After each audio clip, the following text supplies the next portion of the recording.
الله ያውቃል ምን ያህል የደስታ ቀንህን እየጠበቅክ እንደሆነ አላህ በደንብ ያውቃል ልፋትህን ሁሉ አላህ ቆጥሮልሃል መውጣትህን መውረድህን ሁሉንም አላህ ተባረከ ወተዓላ ተመልክቷል የልብህን መሻት የውስጥህን ፍላጎት አላህ በደንብ ያውቃል ምን ያህል ዱዓ እንዳደረክ ወደሱ እንደተጠጋ አላህ ሁሉንም ተመልክቷል ዱዓህን ይቀበላል ምኞትህን ያሳካልሃል ልብህ ላይ ያለውንም በሙሉ አላህ ይሰጣል ሁሉም ነገር እጅግ ውብ ነው በአላህ ተባረከ ወተዓላ ላይ ስትመካ የከበደው ሁሉ ይቀላል የራቀው ሁሉ ይቀርባል በአላህ ላይ ስትመካ ጉዳይም በሙሉ ለአላህ ተባረከ ወተዓላ አላህ ሁሉንም ነገር ያሳካልሃል ትንሽ ትግስት ብዙ በአላህ ተባረከ ወተዓላ መተማመን አመነኝ መልካም ጊዜ ይመጣል ዱዓዎችህ በሙሉ አላህ ተባረከ ወተዓላ ይቀበላቸዋል አላህዬ ከጠበቅኩት በላይ ካሰብኩት በላይ ሰጠኝ እኮ ብለህ የምታመሰግንበት ጊዜ ቀርቧል አሜን አላህ ያስደስታል حسبي الله በቂ አላህ ነው እቺን 7 ጊዜ ብሎ የወጣ ሰው የቀኑን ጉዳዩን አላህ ይበቃዋል ቀን ላይ ሙሲባ እንዳያገኘው አላህ ተበቃ ስለ ይሆናል ነው حسبي الله በቂ አላህ ነው لا اله الا هو ከሱጭ አምላክ የሌለ ጌታ عليه توكلت በሱ ተመክቻለሁ እሱን ወኪል ያድርጋለሁ وهو رب العرش العظيم ይገርመኛል ይሄ ከዚህ ፍጥረት ዓለም ያስወጣሃል አይደል رب العرش العظيم رب العرش ጋር ተዛምደህ እንዴት ነው እሱን ይዘህ እንዴት ነው እዚህ ምድር ላይ ያለ ጥቃቅን ነገር የሚያሳስብ ሐቂቃ ማለት ነው ኢማን ውስጥ ሲገባ እንዲህ ነው የምታስበው ደግሞ انا عند ظن عبدي قال الله አየህ እኔ ባሪያዬ በጠረጠረኝ ላይ ያለሁት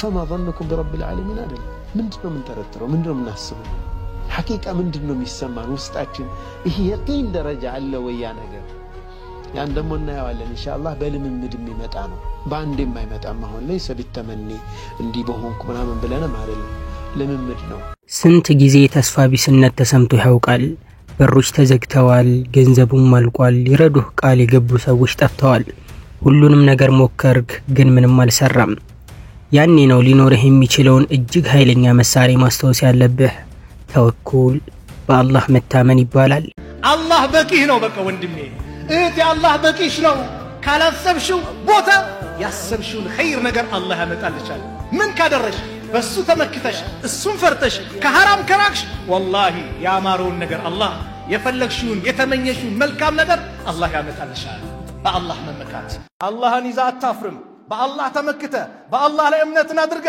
አትወርክም ሁሌም አላህ ልብ ውስጥ አስገባ በአላህ ተመካ በስልጣንህም በዘርህም በገንዘብህም እንዳትመካ ومن يتوكل على الله فهو حسبه ነው ይሄን አሳዩ ነብዩ ሰኞ ቀን ያዟት ሰኞ ቀን ربيع الاول አንድ ላይ ሰኞ ቀን ከጋሩ ثور ወጡ ጋሩ ثور የሚባል ዋሻ ከሐረም ከመካ 4 ኪሎ ሜትር የሚርቅ ነው ለሶስት ቀናት የተደበቁበት ከዛ ወጡ መንገድ ጀመሩ ረሱል አለይሂ ሰላቱ ወሰለም በሚወጡበት ሰዓት ላይ በጣም አዘኑ ሀገራቸውን ይወዳሉ መካ የተወደደች ናት አንደኛው ሰሃባ ሲናገር አብዱላህ ኢብኑ አዲ ሲናገር رايت رسول الله صلى الله عليه وسلم واقفا يا الله ملكتኛ ቆመው ተመለከትኳቸው والله انك لخير ارض الله مكه ወይ አንቺ አላህ ከመረጠሽ ከፈጠረሽ ምድሮች የተሻልሽ ነሽ واحب ارض الى الله واحب ارض الله الى الله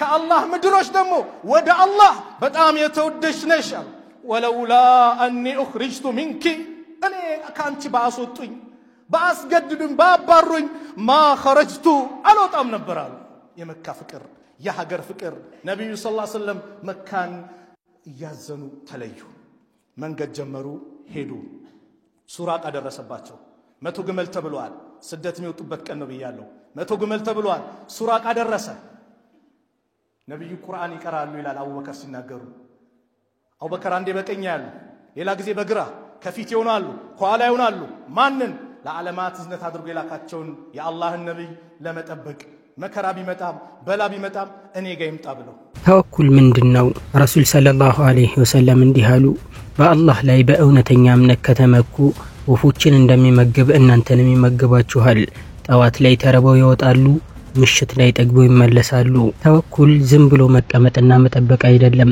መንቀሳቀስ፣ መስራት፣ መሞከር እና ከዚያም ውጤቱን ለአላህ መተው ነው። አላህን ያገኘ ሁሉን አግኝቷል። አላህን ያጣ ሁሉን አጥቷል። እዚህ ሁሉም ፊራር ስናስብ አላህን ለማግኘት የሚደረግ ሩጫ ነው ማለት ነው። ሽሽቱ አላህ Subhanahu Wa Ta'ala ለማግኘት ነው። አላህ ከነዚህ ሰዎች አላህ ያድርገን። አላህ ያ አዩሃ الانسان انك كادح الى ربك كدحا فملاقيه አንተ የሰው ልጅ ሆይ ወደ ጌታህ እየዳህ መጨረሻ ላይ ግን ጌታህን ታገኛለህ። ጌታችንን በምን ሁኔታ እናገኘው የሚለው ደግሞ እድሉ ዛሬ እቺ ትንፋሻችን እያለች ተሰጥቶናል። እሱን ተጠቅመን ኢንሻአላህ ወደ አላህ ሸሽተን አላህ Subhanahu Wa Ta'ala የሚወደው ባሪያ ለመሆን እንጣር ነው ማለት ነው።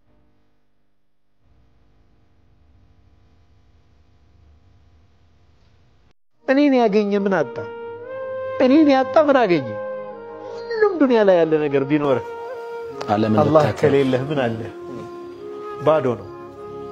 አላህን ወልይ አድርጎ ሲይዝ አንድ ሰው አላህን ወዳጁ አድርጎ ሲይዝ የቅርብ ተጠሪው የቅርብ ረዳቱ አድርጎ ሲይዝ የአይነት ኮንፊደንስ ነው ውስጡ የሚፈጠረው፣ የአይነት መረጋጋት ነው የሚፈጠረው።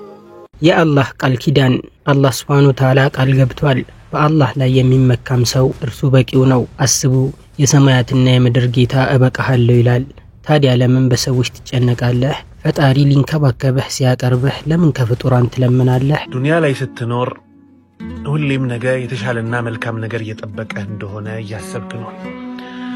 የተሻሉና መልካም ሰዎች፣ ጥሩ ህይወት፣ ጥሩ ስራና ከፍ ያለ ስራ እንደሚገጥምህ እያሰብክ ነው። أنا عند ظني عبدي بي إلى الله باري بترترين بوتا ያገኘኛል ይላል። መልካምና የተሻለን ነገር ካሰብክና ከተረጠርክ ከጠበቅ መልካምና የተሻለን ነገር ታገኛለህ። መጥፎን ከተረጠርክ አይቀርልህም። ወዳጄ ሁሌም ብሩህ ነገር ይታይ። ሁሌም ነገን ስታስብ መልካም ነገር ይታይ። ነገ ከዛሬ የሚሻል እንደሆነ ተመልከት።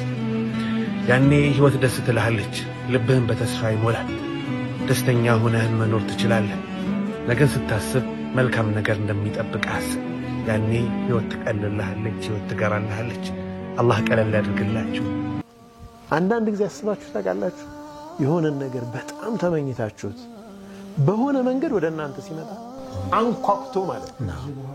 የሆነ ጊዜ በኋላ እንዴ ሆነ ይሄን ነገር በጣም ፈልጌው ነበር የሆነ ጊዜ ያ law of attraction በሚል የዳቦ ስም ይጠራል እኮ አይደል? አሁን ይሄ ያው እሱ ጉዳይ ራሱ ትንሽ ትንታኔ ሊሰጠው ይገባል። እሱ በጣም ትንሽ አይዞንተናል። ተወኩል ጋር ራሱ አንዳንድ ጊዜ የሚጣረስ የሚመስል ነገር እንዳለ ሆኖ ማለት ነው። አንዳንድ አስተሳሰቦች ሃይማኖትን ቦታ ለማሳጣት የሆነ ቬግ ነገር ይፈጠርና ሃይማኖት አስተምሮቶች ግን እዛ ውስጥ ይገባሉ። እንደዛ ነው። አሁን አስለን ይሄ the new age የሚባለው አይደል አመለካከት እሱ በጣም ጥልቅ ነው። የተንሰራፋ ነው። የሆነ ጊዜ በደንብ በነሄደበት ደስ ይላል። ተማም እስላም ለምሳሌ law of attraction አንድ ነገር ስላሰብከው ብቻ ይመጣል ይላል። ሁሌ እንደዛ ግን አይደለም። لازم تسعى إليه ዱዓ እንኳን ስታደርግ እኮ ያ ረቢ እንዲያደርግልኝ ስትል አላህንም በመትለምንበት ጊዜ ሰዒህንም እንድታስታውስ እኮ ጭምር አለበት። ጥረትህን ማለት ነው። ጥረትህን አብረ ይሄንን ዱዓ ሳደርግ እኔ ምን ያጎደልኩት ነገር አለ፣ እኔ ደግሞ ሰበቡን ማድረስ አለብኝ ሚል ስሜት እኮ አብሮ መኖር መቻል አለበት። በአንተ በኩል የአላህን ተፈጥሮ ህጎች ሳታሟላ አይሆንም እኮ ያ ልክ ባለፈው ሳምንት ነው አምስልህ ያይዋ የተፈጥሮን ህግ አትላተሙ በዛው በህጉ ፍሰሱ። ያንን ህግ እንደ ኃይል ተጠቀሙ ወለማዎች እንጂ እሱን ስትላተም ገላባ ነው ተብሏል። የተፈጥሮ ህግ የለም። የሙሳ አለይሂ ሰላምን ታሪክ እንስማ። በባህርና በጦር ሰራዊት መካከል እንደተያዙ አስብ። የሙሳ ህዝቦች ተበልጠናል ብለው ጮሁ። ግን ሙሳ አለይሂ ሰላም በረጋ መንፈስ እንዲህ አሉ፣ በፍጹም ጌታዬ ከኔ ጋር ነው፣ እርሱ ይመራኛል። እና ባህሩ ተከፈለ፣ የማይቻለው ነገር ተቻለ። ይህ በአላህ የመታመን ኃይል ነው። እኔ ተስፋዬ በአላህ ነው፣ የመረጠልኝንም ነው የምቀበለው። የመረጠልኝንም ነው የምፈልገው። አንዲት እህት አሁን ወደዚህ ፕሮግራም ከመምጣቴ በፊት በጣም ልቧ ተሰብሮ ድምጽ መልእክት ላከችልኝ። በጣም ተስፋ ያደረገችው ባለቤቴ ይሆናል ብላ ተስፋ ያደረገችው ሰው ድንገት ስልኳን ያነሳም ዘጋባት። በቃ አስበሃል፣ ብዙ ነገር አለማለች ምናምን አይደል ፕላን አድርጋለች። መናገር እንኳን አትችልም። በቃ የልቧን ስብራት በድምጿ መረዳት ቻልኩ። አንድ ነገር ነው ያልኳት፣ ይህ ሰው ስለሚጠቅምሽና የሚጠቅምሽ መሆኑንና የማይጠቅምሽ መሆኑን የሚያውቀው አላህ ብቻ ነው። ወደ አላህ ተጠቂ። የሚጠቅምሽ ከሆነ አላህ ያመጣዋል፣ ቀሱ ጋር ተንጠልጠል። የማይጠቅምሽ ከሆነ ደግሞ በሚጠቅምሽ ይተካዋል አላህ ሱብሓነሁ ሶ ለዓለሁ ፊ ኸይር ያልካት። ወላሁ ያዕለሙ ወአንቱም ላ ተዕለሙን። አላህ ያውቃል እናንተ ግን አታውቁም ይላል አላህ ሱብሓነሁ ወተዓላ። ስንት ጉዳዮች አሉ መልካም ሆነው እያሉ ለእናንተ መጥፎ የሆኑ ይላል። መጥፎ ሆነው እያሉ ለእናንተ ጥሩ የሆኑ ይልና ወዐሳ አን ቱሒቡ ሸይአን፣ ልትወዱት ትችላላችሁ አንድ ነገር ለእናንተ ክፉ ሆኖ መጥፎ ሆኖ እያለ፣ ልጠሉት ትችላላችሁ ለእናንተ ጥሩ ሆኖ እያለ። ሲቋጨው ምን አለ አላህ? ወላሁ ያዕለሙ ወአንቱም ላ ተዕለሙን። አላህ ያውቃል እናንተ አታውቁም። አላህ ልብሽን ከሰውየው ማንጠልጠል አውጪው ነው ያልኳት። በቃ ቁሚ ይበራልሽ። እሺ ያ ሰው ላንቺ ይጥቀም አይጥቀም አላህ ብቻ ነው የሚያውቀው። ገብቶሃል? እንዲህ አይነት ሰበብ ይኖራል። አሁን ትዳር ፕሮሰስ ይጀምራል አንድ ሰው፣ ይህ ሰበብ ነው። ዝም ብላ ቤቷ ቁጭ ብላ ትዳር ሊመጣ ይችላል አይደል? የሆነ ሪኮመንዴሽን ሊኖር ይችላል ምናምን ይኖራል። በቃ ሰበቦች ይኖራሉ ማለት ነው። ግን ሰበቡ ላይ ተዓልቅ እናደርጋለን አበደን ማአነሁ አስፈላጊ ከመሆኑ ጋር የረሱል ሰለላሁ ዐለይሂ ወሰለም ታሪክ በዋሻው ውስጥ ረሱል ሰለላሁ ዐለይሂ ወሰለም እና አቡበከር በሂጅራ ወቅት ዋሻ ውስጥ ተደብቀው በነበረ ጊዜ አቡበከር በሹክሹክታ እንዲህ አሉ፣ ወደ ታች ካዩ ያዩናል። ነብዩ ሰለላሁ ዐለይሂ ወሰለም መለሱ፣ አትዘን፣ በእርግጥ አላህ ከኛ ጋር ነው። ሁለት ሰዎች ብቻ ከአንድ ጦር ሰራዊት ጋር፣ ግን በአላህ የነበራቸው እምነት ከማንኛውም ፍርሃት የጠነከረ ነበር እና አላህ አዳናቸው። ሰላም ለነዚያ ከብዙ ችግርና መከራ ጋር ያለፉ ጠንክረው ለሚሄዱ። ሁኔታቸውን ስትመለከት ምንም ከባድ ጊዜ እያሳለፉ አይመስሉ፣ የተረጋጉና ሰላም ይመስላሉ። ግና በውስጣቸው ብዙን ይዘዋል። ብዙንም እያሳለፉ ነው፣ ብዙንም አሳልፈዋል። ከሁሉም በላይ ግን ሰው ባያቅላቸውም አላህ እንደሚያቅላቸው ያውቃሉና ያረጋጋቸዋል። ወፈውዱ አምሪ ኢለላህ፣ ጉዳይን ወደ አላህ አስጠጋለሁ ብለው ጉዳያቸውን ወደ አላህ አስጠግተዋል። ያም ሰላምንና መረጋጋትን አውርሷቸዋል። ጉዳያቸውን ወደ አላህ ባስጠጉ ሰዎች ላይ የአላህ ሰላምና እዝነት ይስፈንባቸው። ተወኩልን በተለያየ አይነት ትርጓሜ ዑለማዎቹ አስቀምጠዋል። እነሱን በጣም ጥሩ ትርጓሜዎቹ የሆነን ክፍል የሚነኩ ሊሆኑ ይችላሉ። መጨረሻ ዑለማዎቹ ግን የሚሉት የነዚህ በአጠቃላይ ድምር ነው። ተወኩል አንዱን ብቻ ሲንግል አውት የምናደርገው ነጥለን የምንወስድበት አይደለም ይላሉ። ኢማሙ አሕመድ ተወኩል ማለት የልብ ስራ ነው ብለዋል። በምላስ የሚባል አይደለም፣ በአካል የሚሰራም አይደለም፣ በልብ ነው። ልብ ጋር የተያዘ ስራ ነው። ማደሪያው እዛ ነው። ማረፊያው ልብ ነው። ምላስህ፣ እጅ፣ እንቅስቃሴ አካልህ በሙሉ ያንን ይखाድማል ነው። ያ ሰበብ ጋር ነው ያለህን ተወኩል ለማስፈጸም የምትሮጥባቸው ናቸው፣ ሜዳዎች ናቸው። ቀልብህ በአላህ ላይ ብቻ ነው የሚመካው። እነዚህ አስባቦች አይደሉም የሚጠቅሙኝ የሚለው ቀልብህ ነው። ጀሰድህ ግን አስባቦቹ ጋር ነው። ሱብሃንአላህ። ይህም ባላንስ መለየት በደንብ ይጠይቃል። በጣም ደስ የሚልና ከባድ ጥልቅ ነገር ነው። አይ ጀሰድህ የሚንጠለጠለው አስባቡ ላይ ነው፣ ልብህ የሚንጠለጠለው አላህ ላይ ነው። ሰበቦቹ አይጠቅሙም ነው የሚለው ልብ። ጀሰድህ ደግሞ ልፋ ይላል። በሰበቡ ላይ ከተንጠለጠልክ አደጋ ነው። ሰበቡ ምንም ተቃራኒ ውጤት ሊያመጣ ይችላል። ሱብሃንአላህ በቃ አታውቅም፣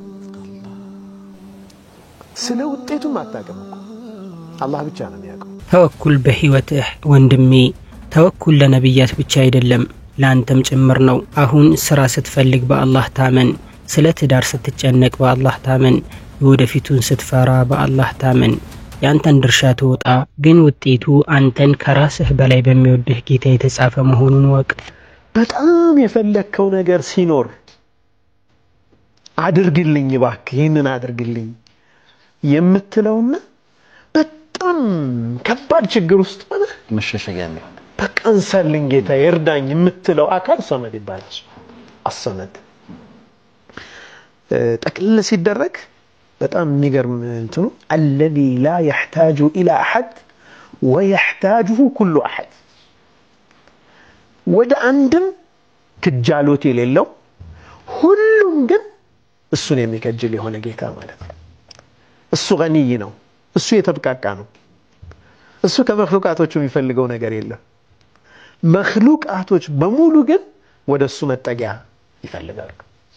አሰመድ መጠጊያ ማለት ነው። ሰበቡ ላይ ተዓልቅ ማድረግ ስንጀምር ህይወት ይከብዳል። በጣም ከባድ ነው። አው በቃ ሰበብ ይቀያየራል። በተቀያየረ ቁጥር መከራህን ታያለህ። ሱብሃንአላህ ገብቶሃል? አላህ ላይ ሲሆን ተዓልቅህ እና ያለን ደረጃዎች አሉት። በጣም የገረመኝ አገላለጽ አለ። انطراح القلب بين يدي الرب ይላሉ እኮ ተወኩልን። ልብ አላህ ፊት ዝርግፍ ሲል ማለት ነው። ያ አላህ ደፈለክ አርገኝ በቃ ይሄ በጣም እኮ ከባድ ነገር ነው። ለአላህ ሙሉ ለሙሉ እጅህን ስትሰጥ ማለት ነው። ለአላህ ሙሉ ለሙሉ እጅህን የምትሰጠው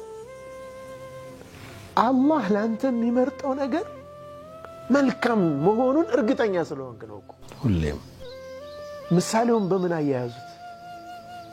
ህፃን ልጅ አሉ። ህፃን ልጅ እናቱ ጡት ላይ ሄዶ ሲለጠፍ ምድር ላይ ሌላ ነገር የለም ለዛ ህፃን ልጅ። ተወኩልያ ነው ይላሉ እኮ። በቃ ያ ህፃን ልጅ አሁን ምን የሚታየው ነገር አለ ከዛ ውጭ? እንዴት ሰኪውርድ እንደሆነ እንዴት ራሱን እንደ ሪላክስ እንደሚያደርግ አይተሃል? አንተ አላህ ፊት እንደዛ ቀልብህ እንደዛ መሆን አለበት ማለት ነው። በአስባብ ላይ እንጠለጠል። ኸይር ከሆነ ያ ሰበብ እየሄድክበት ያለው ነገር አላህ ላይ ባለህ መመካት ልክ ወደ አንተ ይመጣል። ፈልጎ ማለት ነው። ፈልጎ ይመጣል። ለምን ትጨነቃለህ? ጭንቀት የሚመጣው አንተ እንደምትቆጣጠረው ስታስብ ነው። ሰላም የሚመጣው አላህ እንደሚቆጣጠረው ስትረዳ ነው። እያንዳንዱ መዘግየት፣ እያንዳንዱ የልብ ስብራት፣ እያንዳንዱ የተዘጋ በር እንቢታ አይደለም፣ ጥበቃ ነው። አላህ ከማታየው ነገር እየጠበቀህ ነው። ለተሻለ ነገር እያዘጋጀህ ነው። አላህ በቂህ ነው። በቃ ወንድሜ እህቴ አላህ በቂሽ ነው። ካላሰብሽው ቦታ ያሰብሽውን ኸይር ነገር አላህ ያመጣልሻል። እነዛም በአላህ የሚመኩ ናቸው ያለ ሂሳብ ጀነት የሚገቡት አሉ ነብዩ ሰለላሁ ዐለይሂ ወሰለም። ነብዩ ሰለላሁ ዐለይሂ ወሰለም ሁሌም ከሰላት በኋላ ምን ዱዓ ያደርጉ ነበር? አቡ ሁረይራን ምን አስተማሩት? አቅም የለንም መላ የለንም፣ ሁሌም የሱን እርዳታ መጠየቅ ያስፈልጋል። ተወኩልን ለመገንባት ተግባራዊ እርምጃዎች፣ አንደኛ ሰላትህን በጊዜ ስገድ። ሰላት እምነትን ያጠናክራል። ሁለተኛ በየቀኑ ዱዓ አድርግ፣ ጭንቀትህን ለአላህ ንገረው። ሶስተኛ ሲጨንቅህ ሐስቡነላህ ወኒዕመል ወኪል በል። አትዘን፣ አላህ ከኛ ጋር ነው። የተወኩልን ጥግ አሳዩት። ወንድሜ አላህን ይዛ አታፍርም። በአላህ ተመክተ በአላህ ላይ እምነትን አድርገ አትወድቅም። ሁሌም አላህን ልብ ውስጥ አስገባ። በአላህ ተመካ። በስልጣንህም በዘርህም በገንዘብህም እንዳትመካ። ወመን የተወከል ዐለላህ ፈሁወ ሐስቡህ ነው። በአላህ ላይ መመካት የሚባለው ነገር ምንድነው? በሰበቦቹ ሳይሆን አላህ ባስቀመጠው ህግ በመሄድ የአላህ እርዳታ አለ እዛ ውስጥ።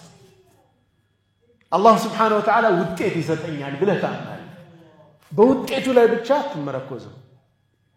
ስለዚህ ሁለት አስተሳሰቦችን ሚዛን የሰራ ነው እስልምና ማለት ነው። አንዱ አስተሳሰብ ምንድነው? ሁሉም ነገር እኔ ባልኩት ይሄዳል፣ እኔ በልፋቴ ነው የማገኘው። إنما أوتيته على علم عندي على قارون ንብረቱን በሙሉ ይዞ ወጣና فخرج على قومه ህዝቦቹ ላይ ወጣ በቃ በወርቅ ተሽቆጥቆጦ ንብረቱን ይዞ ከዛ ይሄ በኔ ዕውቀት እኮ ያገኘሁት ነው አለ فخسفنا به وبداره الارض على الله እሱንም ቤቱንም ካዝናውን እንዳለ መሬት እንድትጠው አደረግን አለ አላህ እኔ አላ ወደሱ ወሰደው